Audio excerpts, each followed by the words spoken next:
L'affaire Caius, chapitre 20. Complètement interdits, les jeunes garçons contemplèrent Lucos avec des yeux ronds. « Vous ne me croyez peut-être pas » demanda-t-il d'une voix menaçante. « Mais la chaîne appartient pourtant à Tellus » parvint à balbutier Mucius. « Non » cria Lucos, « la chaîne et le manteau m'appartiennent. Tellus est souvent venu me consulter et je lui ai prêté hier ce manteau. » « C'est pourtant Tellus qui a envoyé le messager au journal. »« À cause de moi » répliqua le voyant. « Je lui ai dit de le faire, mais Tellus n'a rien à voir dans toute cette histoire. Vous avez suivi une fausse piste. » Il se dirigea vers sa table et fouilla en hâte dans un tas de parchemins. « Vous reconnaissez cela » demanda-t-il en leur présentant une tablette. « C'est celle de votre ami. Je vais vous dire comment j'ai fait pour imiter son écriture. J'ai découpé les lettres dans la tablette, puis j'ai appuyé le pochoir sur le temple et j'y ai passé de la peinture.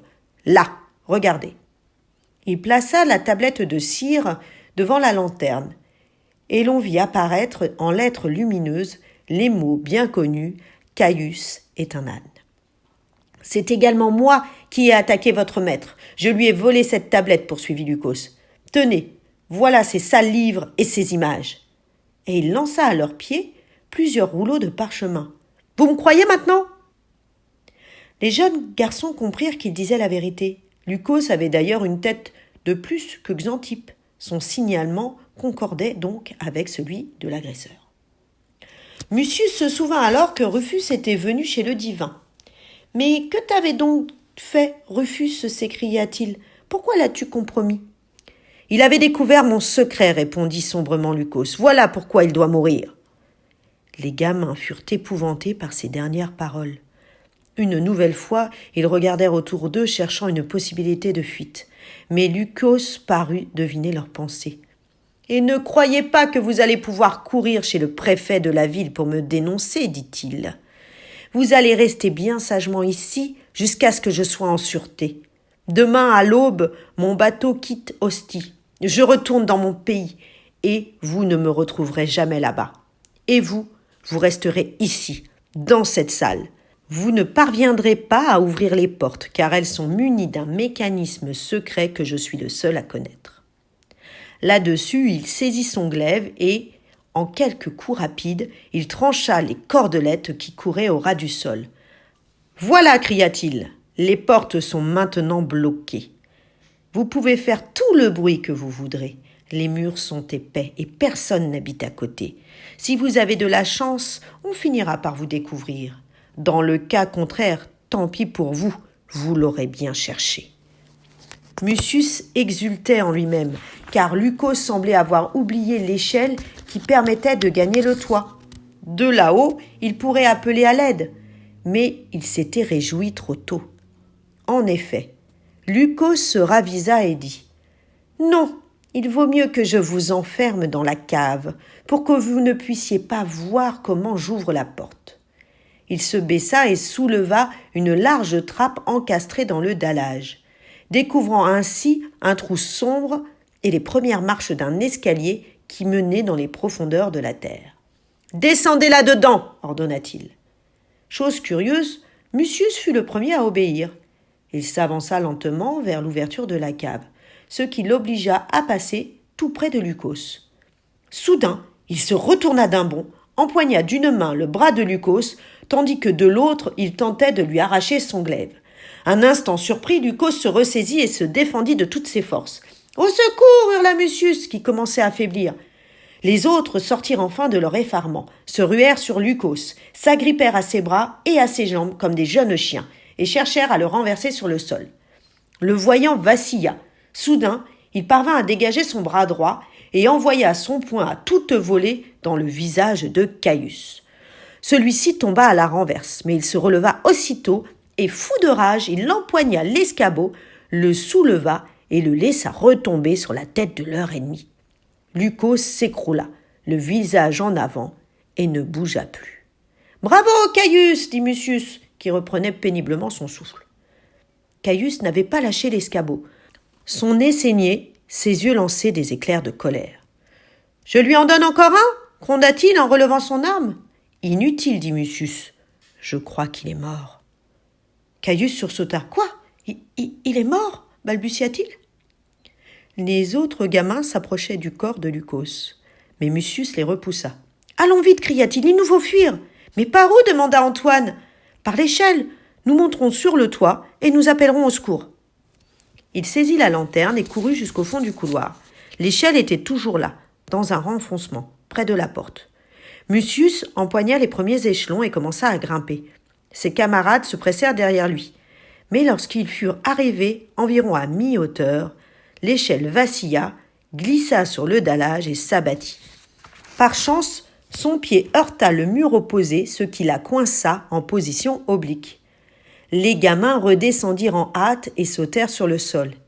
« Eh bien, mes petits, nous l'avons échappé belle, souffla Publius. » Ils essayèrent de redresser l'échelle, mais elle était si solidement coincée entre les deux murs qu'ils ne purent la déplacer. Ils tentèrent alors d'ébranler la porte, donnèrent des coups de pied dans le battant et appelèrent dans l'espoir qu'on les entendrait. Tout cela ne servit à rien.